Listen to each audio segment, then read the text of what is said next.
Well, we're back from the Independence Day holiday, a shortened week last week for U.S. markets, and there's quite a bit to unpick here because the market seemed to give us quite the fireworks in response to last week's last bit of economic data, but the substance of the data perhaps didn't match the reaction. Now, as the week begins and the second half of the year gets underway in earnest, a lot of questions are left on the board. And perhaps this week, we might start to get some answers about where these markets really want to be going. This is Macro Money. I'm Ilya Spivak, head of global macro here at tastylive. And what we're going to do here is take a look at what these markets did and what the data was that seemed to inspire the outcomes from price action, and then we'll try and figure out what this week's offering might do to help and establish next steps. So let's first take a look here at what the markets did and how they ultimately availed themselves on this shortened week. And we can see here continued gains for stocks, 1.6% for the S&P, 1.4% for the NASDAQ. So not dissimilar sort of performance there. And much of that, interestingly, happens toward the end of the week. In fact, we get a very spirited push to new year-to-date highs for both indexes. And that's, interestingly, against the backdrop of yields heading higher, 1.7% rise in the 10-year, but more eye-catching, this vigorous rise at the front end of the curve, 3.7% rise in the 2-year. Crude oil still wiggling around familiar levels, 2.3% gain, but that's of course after an 11.3% sinking, and so not exactly the kind of move that suggests anything but digestion at familiar levels is going on here.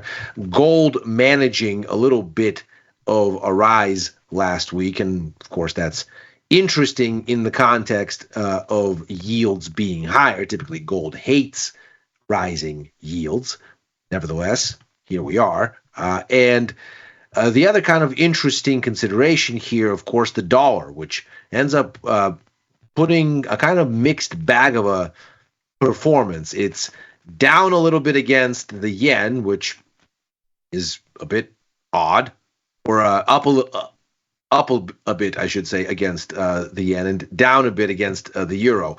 Not really big moves here. And in a context where U.S. yields are going up, somewhat conflating in the sense that perhaps the yen being down a touch makes sense if U.S. yields are going up, but then the euro being up a bit, somewhat incongruous, one would think. If the dollar were rallying, it'd be rallying. And in fairness, we're seeing a little bit more of that here as we start the week, but somewhat of an uneven performance on the whole. Bitcoin up again a little bit, 2.7%, but the overall story for Bitcoin, of course, has been of stasis basically for 6 weeks.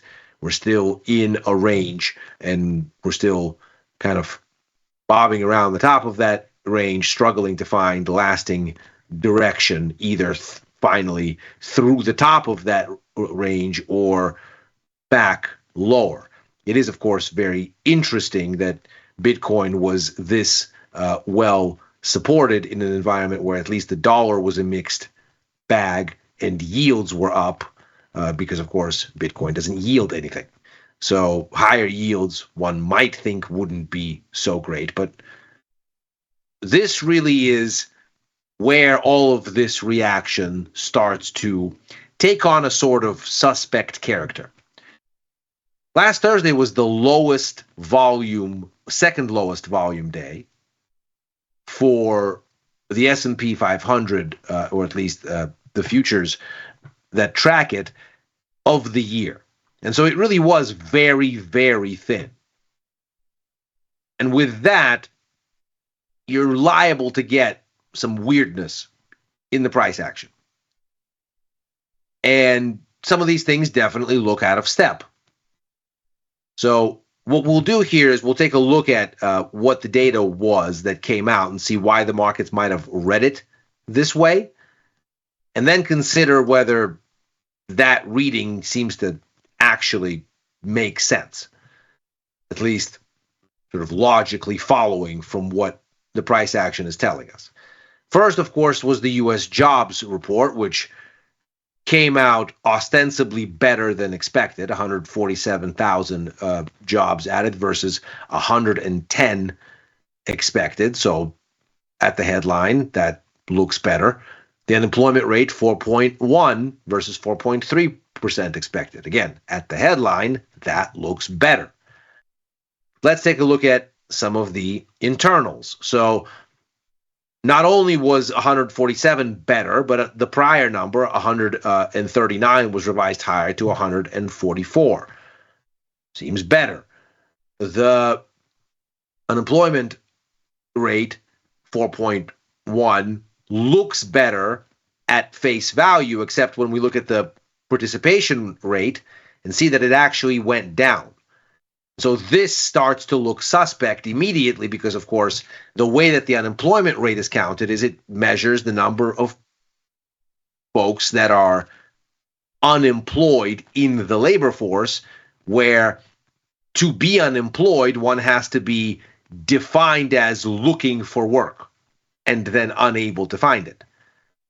If you are not looking, that is to say, you drop out of the labor force, then you are no longer counted as unemployed.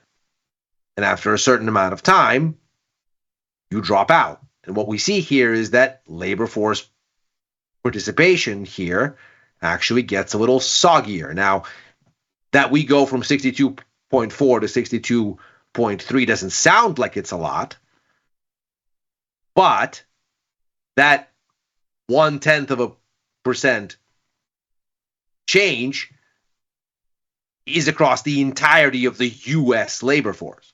So when we think about the actual number of jobs that speaks to, it's quite a lot. And certainly enough to give us a little fuzz here on the unemployment rate. So it did go down, but not for a very good reason. In fact, not for a good reason at all.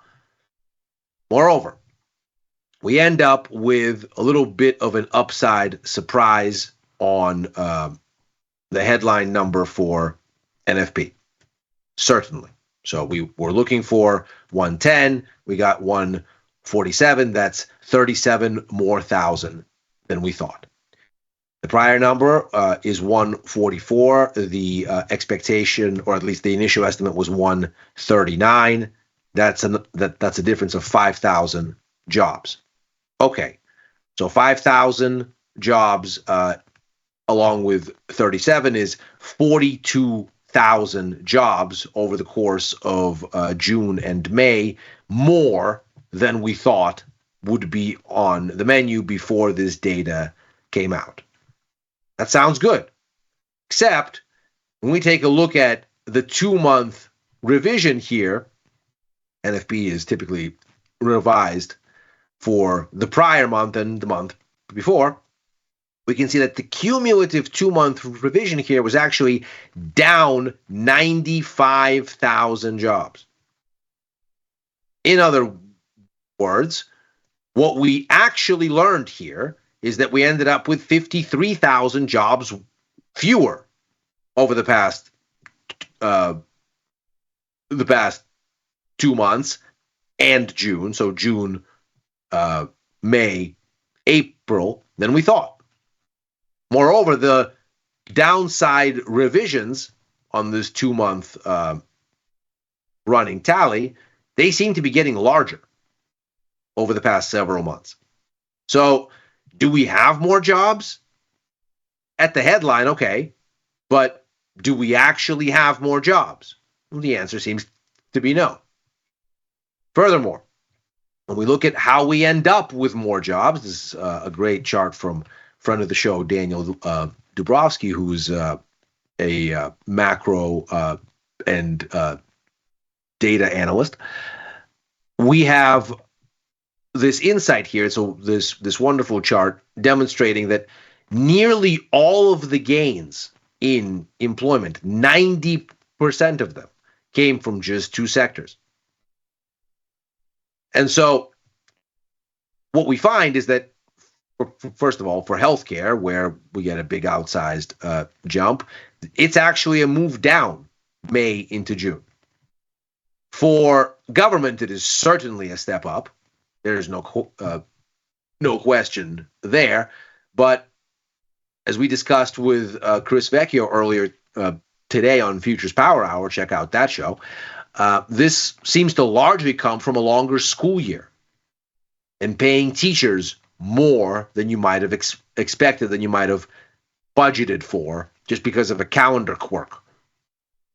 And so it doesn't look like what you're seeing here is the sort of robust labor market that the markets appeared to extrapolate, again, in very thin volume, when the numbers came out. Then we got the service sector ISM numbers. They were a touch better than expected, 50.8 versus 50.5 expected. As ever, this is in the logic of PMIs. 50 is neutral, above 50 is growth, below 50 is contraction. On the whole, we can see that the outcomes were pretty close to expected, 48.4 versus 49 on manufacturing, 50.5 versus 50.8 on services. The numbers are fairly close to what was expected, giving us on net a cumulative index, what would be a composite index, at about 50, give or take. Because what we end up with is an economy that's more services than manufacturing, so you sort of tilt the average in services direction. If you were to just take a pure average here and not weigh anything by anything, then you'd end up with a neutral number at 49.9. But since services is a bigger part of the overall, one would tilt it there a little bit for the average and say we're probably somewhere around 50, which is to say that according to the ISM numbers, the U.S. economy has stopped. It's basically at standstill. Moreover, if we look at the internals, we can see employment is shrinking for both sectors, both of these indexes below 50, which means that we're seeing contraction in employment. And since we're seeing progression deeper below 50, we're seeing that that contraction is accelerating. Meanwhile, on the price structure, still very, very heady readings here, well above 50, indeed well above 60. So we get runaway price growth. This is exactly the kind of stagflationary risk that the markets have been concerned about and that the Fed was so concerned about in its latest policy announcement. We'll notice in the June SEP, Summary of Economic Projections, they lowered growth expectations, increased unemployment expectations, increased inflation expectations, and on that basis said, we're not going to have much room to cut rates in 2026, at least to the extent that we thought. So we're going to go from 3.4 as the year-end rate to 3.6, shaving a cutaway and saying from 4.4 now to 3.9 is 50 basis points this year, to 3.6 is only 25 basis points next year, to 3.4 in 2027 is another 25 basis points. In other words, what the Fed did was it lost a rate cut in its forecasting for 2026 between March and June. And what the markets are saying is, no, incorrect. Now, what's interesting, of course, is in the wake of this data last week, we have seen a little bit of a hawkish adjustment for the pricing structure for this year. We're now only looking at 45 basis points. So the market is not quite fully baked for what even the Fed is saying. The Fed is saying 50 basis points. And going into this data, the markets were at 58, 59 basis points. That is to say, they were slightly on the dovish side of the Fed, and now they're by 5 basis points slightly on the hawkish side. But the calculus for next year has only become more dovish. So for 2026, before the data, we were looking at 60 basis points, maybe 61 for next year. Now we're looking at 65, 66. Either way, though, that is a far cry from 25. So the market thinks that there's going to be 111 basis points in easing between now and the end of next year. And the Fed thinks there'll be 75 basis points. That is a stark difference. That is a difference of 36 basis points. That is almost about 3/4 of the way to a difference of 2 cuts. Certainly a difference of at least 1. And so this makes this week's publication of minutes from that June meeting a point of particular focus for markets. Because despite the fact that the markets clearly seem to react to the NFP data at face value, seem to react to the ISM numbers being a little bit better at face value, and say, this means less scope for rate cuts in the near term, they are still holding on to a much more dovish view of the overall easing cycle here than the Fed has endorsed. And that disconnect has to get closed somehow. Someone here is wrong, and somebody has to reprice expectations. So what the logic is ultimately in these minutes, very interesting for markets to watch to see if they are offsides, and what we actually need to see from here are higher yields,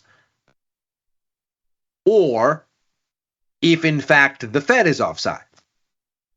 And the market's perspective is very simply rooted in economic data. Never mind here that we won't get the actual second quarter GDP numbers for quite a while. And so these early estimates from the Atlanta Fed are just that, early estimates. They don't necessarily merit taking at face value. The more important thing is the direction in which the estimates have evolved. Because what this reflects is a steady stream of economic data that is updated in relative real time. And so what you end up with then is a situation where you have a running tally from this data on the tone, as it were, of economic data coming out of the U.S. And very clearly, that tone is not pointing in a positive direction. That green line is sloped as it is telling you very clearly that what we're looking at here is a general deterioration in U.S. economic data and in what that data means for the overall economy. So perhaps this is why the markets are screaming, we need rate cuts in far greater scope and size than what the Fed is talking about. And perhaps, given what the Fed minutes will show us this week, there will be a greater reckoning with this disparity this week, but perhaps giving us, ultimately, higher bonds. We'll see if that negative view on growth, if it were to materialize, then weighs on stocks after a rocky start at the start of this week. It maybe even boosts the dollar, which is attempting to find a bit of a lifeline, not so much because yields are improving, but on risk-off grounds, where the battered dollar, which has been down since the beginning of the year, close to 10%, maybe finds its appeal as an anti-risk asset once again.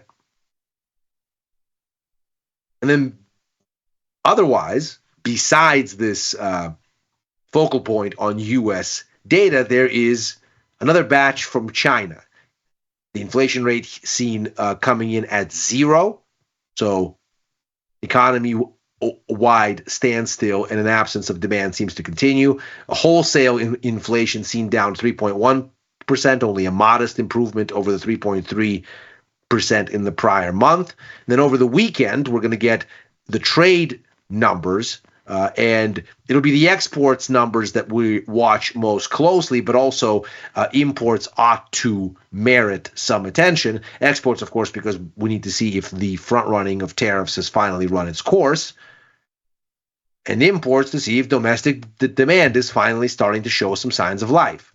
And, of course, the story for China now on 8 consecutive quarters has been de facto economy-wide deflation, which is to say that real GDP, adjusted for inflation, is running hotter than nominal GDP, not adjusted for inflation, telling you that the inflation adjustment is negative and telling you that there is no demand to speak of in the economy, and it's basically on wholesale discount. That of course, is a major issue because, as we've talked about at length here, China, the Eurozone, and the U.S. make up the lion's share of what drives global growth. China seems to still look anemic. The U.S. still seems to be like the only game in town, and clearly the markets are worried about it. And the Eurozone, as we've just seen from the latest batch of PMI data there, is back to idling. And that is Macro Money for today. As ever, we are here right after overtime, Monday through Thursday. That's a show I co-host with Dylan Radigan and Chris Vecchio, looking at the Wall Street close and where things may go therefrom. I'll be back with Chris for Futures Power Hour Mondays and Fridays this week, with Victor Jones for The Price of Truth on Tuesdays, back with Victor and Tom for First Call on Sundays, writing for the News and Insights portion of tastylive.com, and commenting at Ilya Spivak on former Twitter and on Blue Sky. Thanks very much for joining. If you're watching on YouTube, like and subscribe. Macro Money's back tomorrow.